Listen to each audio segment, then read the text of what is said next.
اس کو حدیث کہتے ہیں. تو یہ ہسٹوریکل ریکارڈ ہے رسالت میں آپ صلی اللہ علیہ وسلم کی زندگی کا. بڑا قیمتی سرمایہ، بڑی غیر معمولی چیز ہے، لیکن نہ اس سے دین میں ایک تنکے کا اضافہ ہوتا ہے.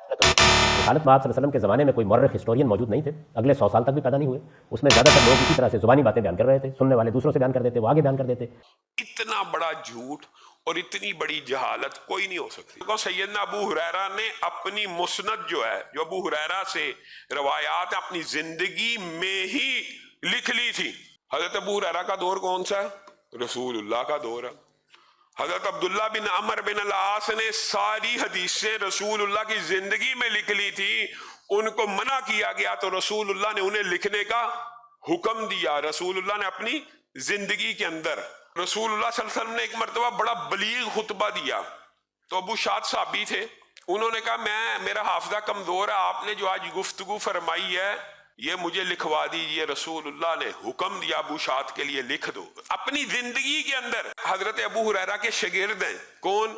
حمام بن منبہ. کتنے بڑے تابعی ہیں. حمام بن منبہ نے کس سے حدیثیں سنی ہیں؟ سیدنا ابو ہریرہ سے. اور ابو ہریرہ نے کس سے سنی ہے؟ ایک واسطہ، صرف ایک واسطہ. وہ صحیفہ حمام بن منبہ اپنی اصل حالت میں آج بھی موجود ہے، آج بھی موجود ہے. یہ کہتے ہیں بعد میں 300 سال بعد لکھی.